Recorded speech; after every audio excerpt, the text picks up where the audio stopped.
Alright, let's get straight to the point. We'll start with the introduction. What questions does the introduction answer? Just 4. First, what is traditional Chinese medicine? From now on, I'll just use TCM to mean traditional Chinese medicine. Second, what are the disciplinary characteristics of TCM? Only after we understand these two can we move to the subject itself. What is the basic framework of basic theories of TCM? What's it mainly about? This is the content of the first section. Third, the historical development of TCM. This is the content of the second section. This is basically a short version of TCM history. We won't go into too much detail. You just need a general idea. And the most important focus of the introduction is actually the last one, the main characteristics of the theoretical system of TCM. Okay, let's start with the first question. What is traditional Chinese medicine? First, TCM originated in ancient China. This actually includes two ideas. One is location, China. The other is time, ancient times. But if we only define TCM by these two, it's not complete. It would just be a medicine of a certain place or a medicine of the past. That's why I add this key point. TCM is built on traditional Chinese culture. To be more precise, in my opinion, TCM is essentially a cultural medicine. Now here comes a question. Is TCM easy or difficult to learn? Let me put it this way, it's easy to learn, but hard to master. Why is it easy? If you just want to learn the textbook and pass exams, TCM is definitely no harder than Western medicine. But why is it hard to master? The answer is simple, culture. How much traditional Chinese culture do students actually learn in today's Chinese education, from primary school, through middle school, all the way to high school? Actually, not much. The Chinese language students learn at school is not the same as Chinese culture. We can trace this issue back to the early 20th century. The ideas of science and democracy were introduced to China. That was a historical progress. Then, China switched from classical Chinese to vernacular Chinese. From a historical perspective, that was also progress. But there was also the movement of overthrowing Confucianism. Well, that's hard to judge simply, right? Nowadays, traditional Chinese learning is regaining attention, so you could say it's experiencing a kind of revival. But starting from that period, there was a tendency toward cultural nihilism. Things that were traditional or national tended to be ignored or downplayed. Yet the reason China is called China is because of its culture. China lose the roots of Chinese culture, the consequences are predictable. Now, during this process, was TCM affected? I believe TCM was definitely influenced. After all, the main body of TCM originated in ancient times. Besides that, TCM is a cultural medicine. But most students in China only learn the Chinese language from childhood. They might read a few ancient poems, lyrics, or essays, and get a little taste of the ancient style. But their real knowledge of ancient culture is almost zero. That's why learning TCM well can be really difficult. And this is exactly the hard to master I mentioned earlier. Now, based on this cultural foundation, what are the characteristics of TCM? It is a discipline or science that takes the holistic concept as its guiding ideology, takes the physiology and pathology of the Zhangfu and meridians as its foundation, takes syndrome differentiation and treatment as its diagnostic and therapeutic feature, and studies human life, health, and disease. Here we have two new terms. One is holistic concept, the other is takes syndrome differentiation and treatment. And these two are exactly the basic characteristics of TCM that I just talked about. Now let me give you a simple, clear idea of what holistic concept means. TCM is actually very different from Western medicine. Western medicine tends to look at the human body by zooming in, it focuses on the microscopic level. TCM, on the other hand, looks at the human body by zooming out, it focuses on the big picture, the whole. Let's say you have a problem in one part of your body. how does TCM view it? Besides paying attention to that local problem, it also places that problem within the whole person. He asks, how is this condition related to your entire body? What's your overall state? But that's not all. Human beings are part of nature. We are a small part of the universe. So TCM also places the person within heaven and earth, within nature as a whole. The easiest way to understand this is two ideas, time and space. First, time, the four seasons, spring, summer, autumn, winter, and the cycle of day and night. Take an illness, whether it appears in summer, winter, spring, or autumn makes a real difference in TCM. Even in one single day, is the fever higher in the morning or in the afternoon? TCM interprets these differently. Then there's environment and geography. China is such a big country. A fever in the south and the same fever in the north often present differently. These are all influencing factors, and TCM takes them all into account. That is holistic concept. Of course, if we go deeper, there's much more to it. Now let's talk about the other key term, syndrome differentiation and treatment. Why don't we call it disease differentiation and treatment? As we all know, Western medicine focuses on treating the disease. Does TCM treat diseases? Yes, it does, but besides treating the disease, TCM pays more attention to the pattern. What exactly is a pattern? It's a little hard to explain in full right now, so let me just give you a quick idea. It means classifying one disease into different subtypes. Take a very common example, the common cold. A cold is a disease, but when you go to a TCM doctor, they won't stop at just saying you have a cold. They will further classify it. Is it wind cold type, or wind heat type, or maybe wind cold with dampness? 3 patients could all have a cold, but present 3 different patterns, and in TCM, the treatment for each pattern is completely different. Put simply, even with the same disease, TCM treats people as individuals, based on their unique conditions. That's the basic idea. Okay, moving on, TCM is based on the physiology and pathology of the Zhangfu and meridians. Now, meridians, these do not exist in modern medicine. We'll prove whether they're real or not when we get to the chapter on meridians. Then there are the Zhangfu, heart, liver, spleen, lung, kidney. You all learned these in high school biology.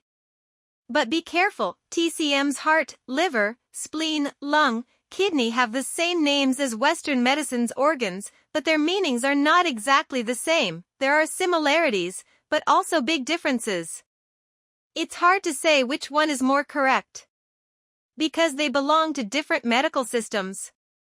We can only say, each is correct within its own system. Using one system to judge the other just doesn't make sense, they're different. And actually, there is no such standard that we must judge TCM by Western medicine, or Western medicine by TCM.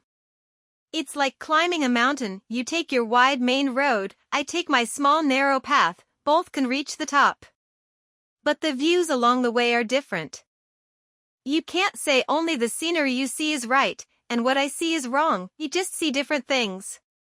Yet we are on the same mountain after all, so a lot of the scenery is the same. It's not strange if we see something different. Like I said earlier, in terms of methodology, TCM looks at the big picture, Western medicine looks at the tiny details. So naturally, they see things differently.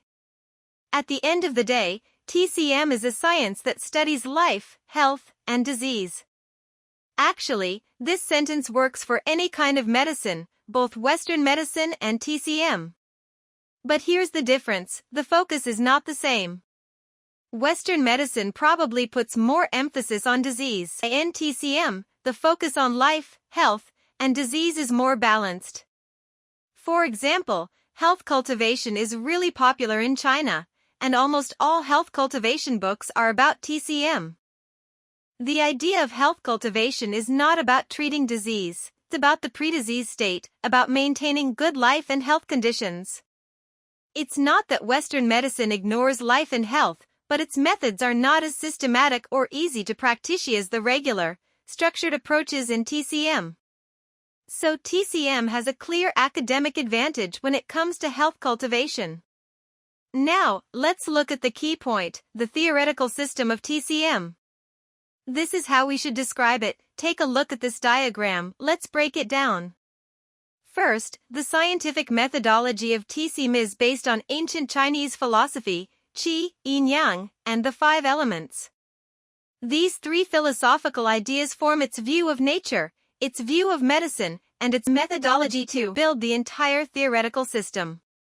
Second, what are its basic medical concepts? These are the fundamental ideas, the guiding principles, that is, the holistic concept. Third, based on this scientific methodology and guiding ideology, the core content of the TCM theoretical system is the physiology and pathology of the Zhangfu and meridians. Fourth, its defining characteristics, the features that make it different from Western medicine, are syndrome differentiation and treatment. So, the theoretical system of TCM is made up of these four essential components. Next, let's talk about this course itself. Basic theories of TCM is divided into four main parts. Point 2 of them are core sections. The first core part is TCM's understanding of the healthy human body. Which chapters in the textbook does this include? Zhangxiang, qi, blood, body fluids, meridians, body constitution. These chapters all belong to this section. The second core part is TCM's understanding of disease. This section includes etiology, onset of disease, pathogenesis. And the last section is principles of TCM health preservation, prevention and treatment, that corresponds to the final chapter, principles of health preservation and prevention and treatment. Now you might ask, what about the philosophical foundations of TCM at the beginning? What is it for? It's a tool for explanation. IT uses ancient Chinese philosophy to interpret and explain medical experience. To put it simply, it takes practical medical experience and makes it systematic, organized, and objective so that it's much easier to learn and understand.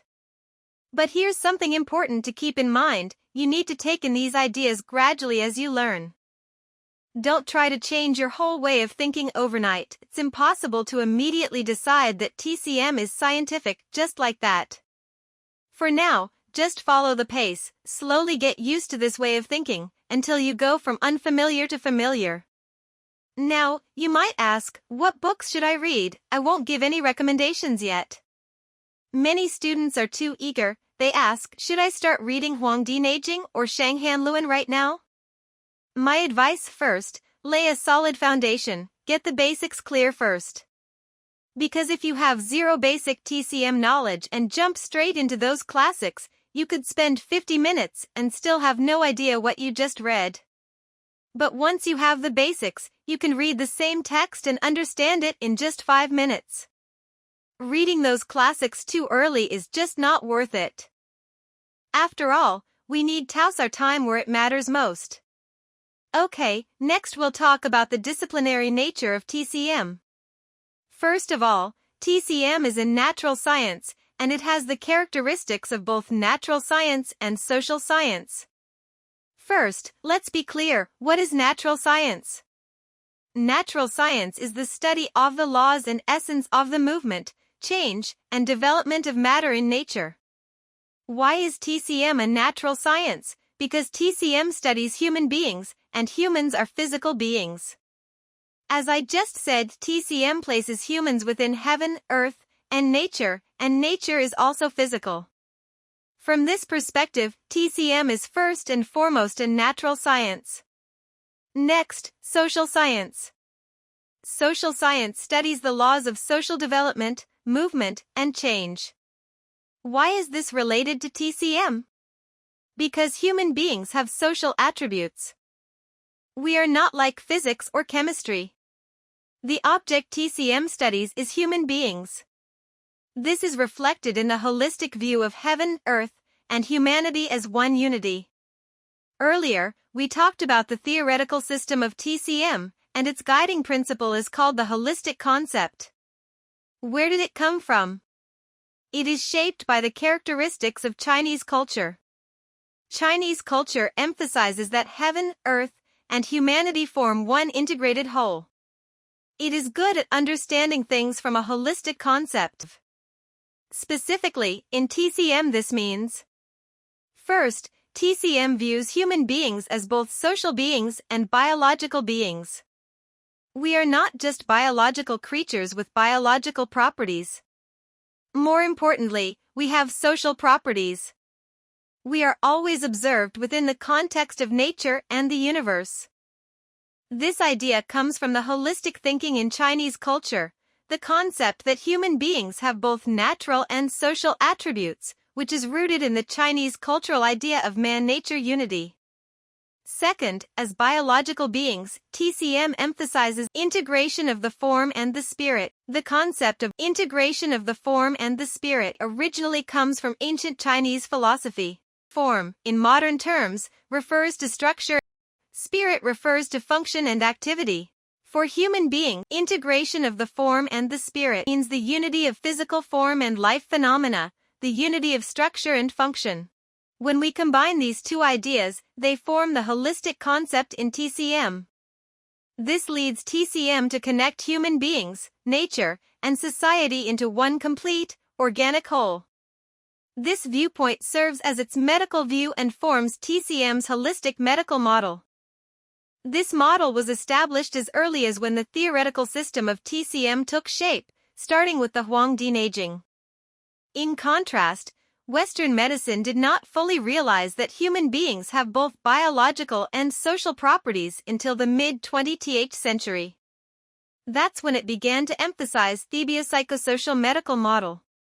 Besides that, TCM also includes philosophy, so it is more or less connected with social aspects. But we can't clearly weigh natural aspects and social aspects, we can only estimate them roughly. This brings up a common question: is TCM scientific? People often argue about this. In my opinion, arguing whether it's scientific right now is meaningless. You can only make a fair judgment after you have learned enough TCM knowledge.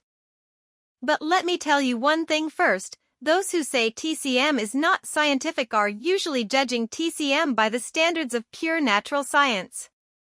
But TCM has never claimed to be pure natural science. TCM also contains elements of social science. If you judge it only by pure natural science standards, that's actually unreasonable. Alright, let's move on to the second point. TCM has a dual nature. It is both a basic science and an applied science. What's a basic science? Quite simple, basic science answers the question, why? It looks for the reasons behind things. Applied science answers, what should we do? When a problem comes up, how do we fix it? That's applied science. Now, here's an interesting question. In Chinese, we often say two words together, Dao and Li. Are they the same? No. What is Dao? Honestly, this word is really hard to define. As Lazi said, the Dao that can be told is not the eternal Dao. If you can put it into words clearly, it's not the real Dao. But even if we can't explain it perfectly, we can get about 70% of it. For modern people, Dao has two meanings. One is essence, what is the essential nature of heaven, earth, and nature? The other is law, what are the universal laws of nature? Then what is Li? Li refers to specific, concrete things. For example, a single cell, what function does this cell have? That specific, detailed knowledge is Li. Here's the difference, TCM combines both Dao and Li. It's not like Western medicine or modern natural science. Modern natural science focuses on very concrete, specifically. How does TCM work? It uses the laws of heaven to understand the laws of humanity. First, we find the great laws of nature. Once we understand those great laws, we then derive the smaller, specific laws. The smaller laws follow the greater laws. So in TCM, Li serves Dao. In other words, TCM is the study of Dao. People often talk about medical knowledge, medical skills, and the medical Tao. Actually, these are different levels. Strictly speaking, TCM belongs to the level of the medical Tao. The medical Tao can include both medical knowledge and medical skills. That's why many Chinese know that learning TCM requires insight. What is insight? Basically, the great laws are already given to you. You have to deduce the smaller details. We don't need to explain every single thing. If we spelled everything out for you, that wouldn't be the Chinese way of thinking. Now let's move to the third point, the comprehensiveness of traditional Eastern culture. Again, we come back to the definition of TCM. TCM is essentially a cultural medicine. Its background in traditional Chinese culture is very rich and complex. There are three main threads in traditional Chinese culture: Buddhism, Taoism, and Confucianism. Among them, Taoism and Confucianism are native cultures, and they had a more direct influence on TCM. Buddhism had some subtle influence, but not so much on the surface. Besides these three, the ideas of the 100 schools of thought also influenced TCM to varying degrees. One major influence came from agriculture-related subjects. You can call them natural sciences or ancient culture. For example, agriculture, meteorology, phenology, and geography all had a strong influence on medicine. Also, military strategy greatly influenced TCM. So, to learn TCM well, you need more than just the medical knowledge taught in class. You also need all that cultural background.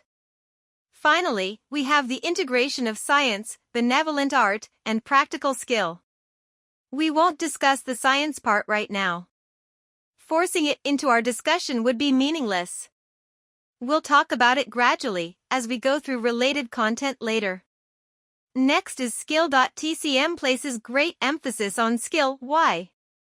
Take acupuncture for example.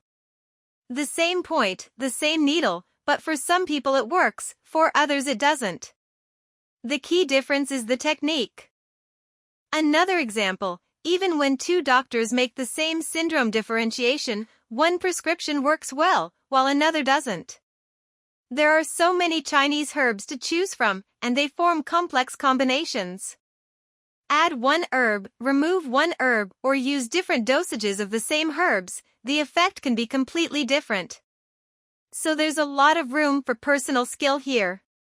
And when you cure a patient, the sense of achievement is huge. Then there's benevolent art, the humane side of medicine. Needless to say, before you study medicine, you first learn how to be a good person. How can a doctor be truly benevolent? Just follow your conscience. With everything you do, ask yourself, am I doing the right thing? Is there an easier way to put it? It's really that simple. If you can do this, you're already an excellent doctor. All right, let's move on to a brief history of medicine. This part is about how the theories of TCM formed and developed. It's actually really important, so I need you to pay close attention.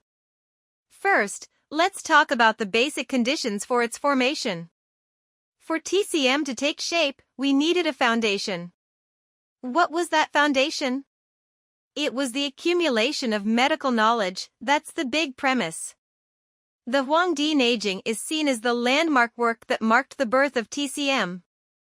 But long before the Huangdi Neijing, the Chinese people had already built up a huge body of medical experience through practice. When did this accumulation begin? You could say it started with primitive humans, or even earlier. I mean, even animals, if they get a small injury or sickness, they have the instinct to self-heal. Many animals have that basic self-rescue instinct, even if it's very simple. They don't just wait to die.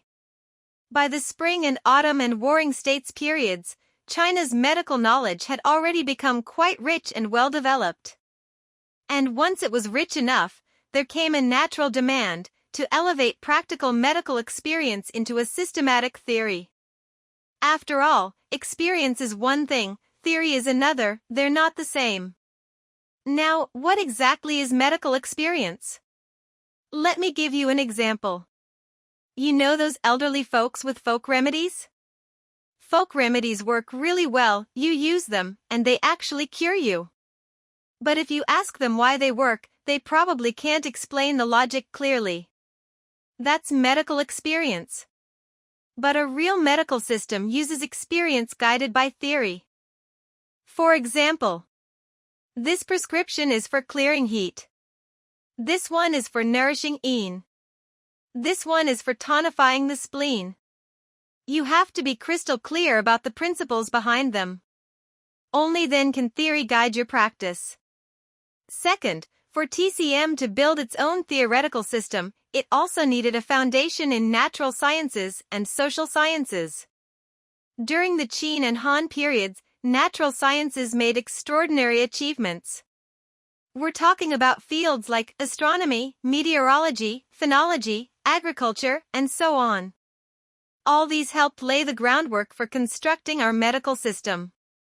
Next, we have observation of human life and natural phenomena. What's direct observation? Let's use the human body as an example. It means dissecting the human body to see what your zongfu are really like. Many people have a wrong idea about TCM. They think TCM has no anatomy. But the truth is, TCM did have anatomy. Just look at the Huangdi Neijing and the Nanjing. The descriptions of certain organs in these books. You know, the heart, liver, spleen, lungs, kidneys, the large intestine, small intestine, and the urinary bladder. They are remarkably similar to what we see in modern anatomy, especially when it comes to the digestive organs.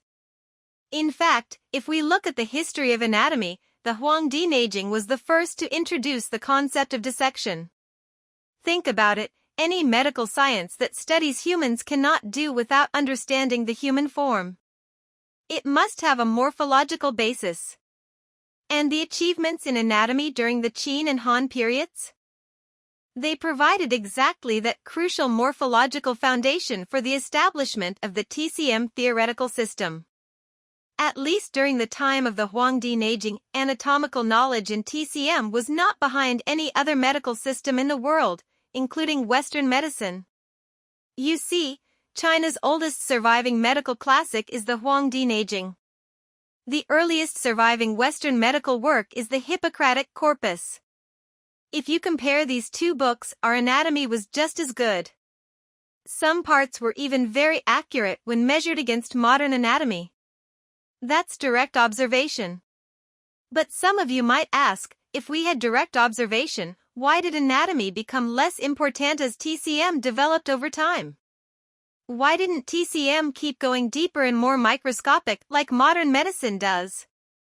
Well, that goes back to what I said earlier. Medical experience in China had been accumulating for a long time, and by the time of the Huangdi Neijing, it was already extremely rich and well developed. Next, if we only rely on gross anatomy from direct observation, it can only explain part of what's going on in the human body. There are still many phenomena we cannot fully explain. When we can't give a complete explanation, there are really only two choices. The first is to wait until anatomy becomes more advanced, then come back and explain those phenomena later. Let me digress for a moment. When did Western medicine really take off? Definitely after the invention of the microscope. Because without a microscope, microscopic anatomy is completely impossible. In other words, before the microscope was invented, Western medicine was not that advanced. But here's the problem, China already had such rich medical experience at such an early stage. They couldn't possibly know there would be a microscope hundreds of years later. And even if they did, they couldn't afford to wait. Can you imagine how ridiculous it would be, waiting all the way from the spring and autumn periods until the microscope was invented? So they had no choice. Gross anatomy could only solve part of the puzzle. For everything else they had to find a new way, a different path. So how did they do it? Actually, they used reverse reasoning. Take someone with blood deficiency, for example. You can easily tell just by looking at their face, pale, dull, no shine. They often feel dizzy.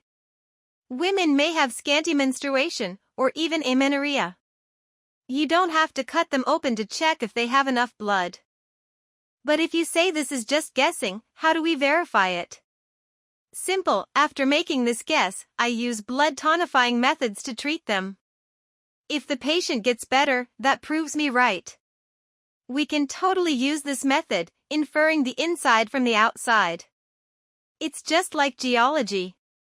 If you really understand geology, you can look at the landforms and roughly tell if there are minerals underground, and even what kind of minerals. This is exactly the method TCM uses, judging the inside from observing the outside. We observe the outside to deduce what's going on inside. And whether we're right or wrong is tested by clinical practice. So since we couldn't wait, we didn't wait. Instead, TCM mostly adopted this method of holistic observation. Okay, is that all? No, not at all. To organize medical experience, we need tools. So the final condition for the formation of the TCM theoretical system is scientific methodology. And this scientific methodology is the philosophical foundation of TCM.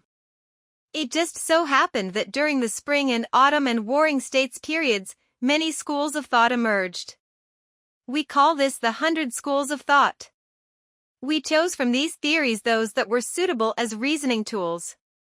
3 ancient Chinese philosophies influenced TCM the most. First, the Qi monism theory. Second, the yin-yang theory. Third, the 5 elements theory. These 3 are the most basic concepts and fundamental theories in traditional Chinese philosophy. They are perfect for use as reasoning tools.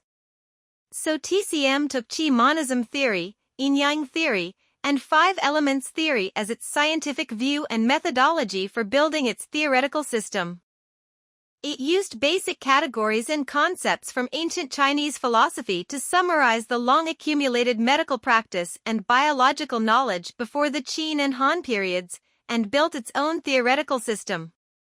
These are the conditions for the formation of TCM. And this is different from Western medicine. Next, we come to the symbol of the formation. I'm talking about the book Huangdi Neijing. Even if Chinese people didn't know it before, almost everyone knows it now. Thanks to all those books about health preservation, like Huangdi Neijing Health Methods, Wisdom of Health from Huangdi Neijing, and so on. We'll talk about this phenomenon later. So when was Huangdi Neijing created? The common view is the Warring States, Qin and Han periods. Why such a long time span for one book? Here's the key point. Huangdi Neijing is made up of more than 160 articles, like a collection of papers. It was not written by one doctor. We can say it was a collective work. But this kind of collective creation is not like how we compile books today. Nowadays, we have a chief editor, a few editorial board members, and that's it. Huangdi Neijing was different. It was gradually compiled from many documents and records, over a long period of time. That's why it covers such a long historical span. Now, don't get this wrong. The Huangdi did not write the Neijing.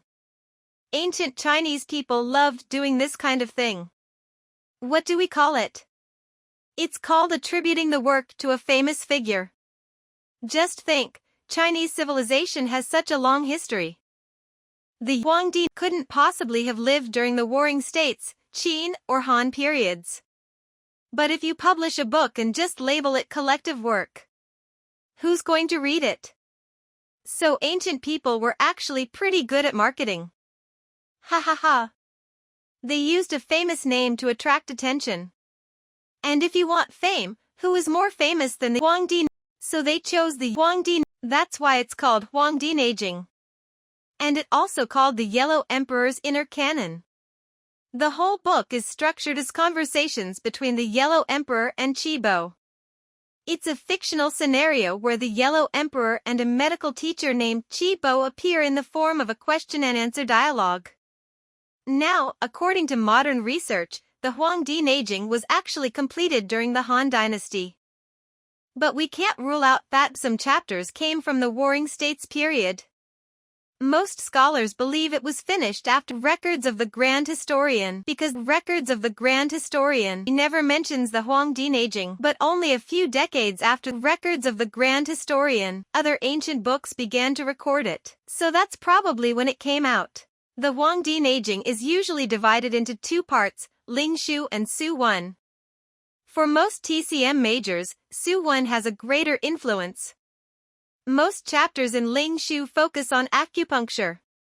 But what do Lingshu and Su1 do overall?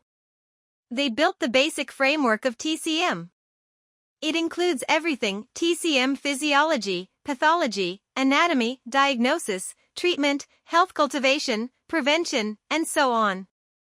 The framework and concepts are all there.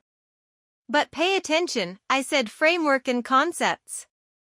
Are there many detailed points? Yes, but not too many. Let me use an example. The Huangdi Neijing is like building the frame of a pyramid. All the basic structures and key ideas are there. So what did later doctors do? They kept filling in the blocks. Once you have the framework, each doctor might have deep experience in one area. They would fill in that part, and sometimes even form their own school. Another doctor would fill in another part. Little by little, the whole framework became richer and richer until it became the TCM we know today. This kind of thing is pretty unusual in the history of science. Why? It is rare for a discipline's framework to remain unchanged for thousands of years. I won't say it's absolutely impossible, but it's definitely not common. What does that tell us? It shows that TCM matured very early. Its framework stayed stable. But this early maturity also had a downside: development in later periods became somewhat slow. Now, pay attention to my wording, it is not the earliest surviving TCM book. Why do I say surviving? Because in ancient China, before paper was invented in the Han Dynasty, people wrote on bamboo slips. The number of bamboo slips was limited, and they were easy to lose and hard to preserve. Once the strings broke, the whole set was gone. But today, even this statement is questionable. It may not be the earliest surviving one after all. Why? Because we keep unearthing new cultural relics. We've found books on acupuncture that date earlier than the Huangdi Neijing. So we can't say it's the earliest surviving TCM book. The safest way to put it is, it's the earliest surviving comprehensive TCM classic. And its main role? It built the framework. The way we talk about Huangdi Neijing exaggeratedly nowadays makes people feel like the Huangdi Neijing is the absolute peak of TCM. But that's not true at all. Please don't misunderstand this. If it were the peak, then TCM would have been going downhill ever since. So why do all these health preservation enthusiasts to pull out the Huangdi Neijing? It's still about marketing, huh? You know how people love a good gimmick. They throw around the name Huangdi Neijing without explaining the background. People actually think it was written by the Yellow Emperor himself. After all, in people's eyes, the older something is in TCM, the better it is. That's just the feeling. So people are using this common concept to create a kind of advertising effect. Like I just said, its real role is to build the framework. It also put forward some original medical ideas, which is definitely a good thing. The basic principles were mostly established there. But it also exposed some problems. Traditional Chinese culture places great importance on inheritance. From the very beginning of our civilization, throughout our history, we've always emphasized the orthodox tradition and the importance of passing things down. For thousands of years, our traditional culture used a scholarly classic-based approach for self-study. This ensured that our Chinese cultural heritage could be handed down from generation to generation, continuously, without a break. The main feature of this approach is, we take the preteen classics as the ultimate standard to judge right and wrong. This idea of inheritance is also reflected in TCM. The academic thinking of TCM highly values interpreting and elaborating on the classics. In the development of TCM and in the training of TCM professionals, classics hold a particularly important position. Of course, this inheritance has its strengths. Its advantage is that it allows our Chinese cultural heritage to be passed down continuously. TCM is the most typical example of this. But when we emphasize inheritance, tradition, and using classics as the only criterion for truth, it also has its shortcomings. This is manifested in people overly revering classical works. This restrained the scientific spirit of criticism. People became afraid to question or make breakthroughs in existing scientific research achievements. Next, let's talk about one person, Bian. If you ask an ordinary person in China to name two most famous doctors in TCM, they'll probably say Hua Tuo and Bian. Bian is associated with a book called Neijing. What's this book about? In one sentence, it's related to the Huangdi Neijing. We can even say it fills in the gaps of the Neijing. The ancient scholars felt the Neijing didn't go deep enough in some places, so the Neijing made up for those shortcomings. But here's a question, is this Bian the same person as the historical Dr. Bian? We're not completely sure. Take a look at the time the book was written. The Neijing came after the Huangdi Neijing. But the real Bian in history lived before the Han Dynasty. His real name was Qin. So it's possible that the name Bian was used by different people. This is still something worth looking into. But while we're talking about Bian, let me tell you a famous story. It has a lot to do with the position of TCM. You've probably heard this story. Marquis Wen of Wei asked Bian, of the three brothers in your family, who is the best doctor? Bian answered, my eldest brother is the best, my second brother is second, and I'm the worst. Why? Asked the Marquis. Bian said, my eldest brother can stop people from getting sick at all. But only his neighbors know his name. My second brother can stop small illnesses from becoming serious. So everyone in the village knows him. I can save people from life-threatening diseases. That's why I'm famous all over the country. Now, who do you think has the harder job? It sounds like Bian does the most difficult work. But actually, the work of his two brothers is even harder. And there's something interesting about human nature. If I save you from a serious disease, you're extremely grateful. But if I make sure you never get sick at all, you don't even notice and feel grateful. Well, TCM is really good at preventing disease and stopping mild problems from getting worse. Isn't that exactly preventing a disease before it arises?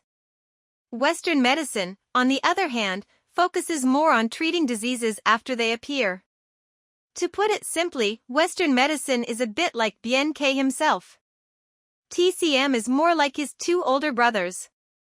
Nowadays, there are many health preservation books in China. These books, some good, some not so good. To be honest, I can't say they're all nonsense, but some exaggerate effects. But objectively, these books have helped spread TCM ideas among ordinary people. Its influence is growing. So even though there are negatives, these trends also have some positive effects on the development of TCM. Alright, that's all for today's class. I'm very happy to share knowledge of traditional Chinese medicine with foreign friends. Thank you all for listening. See you next time.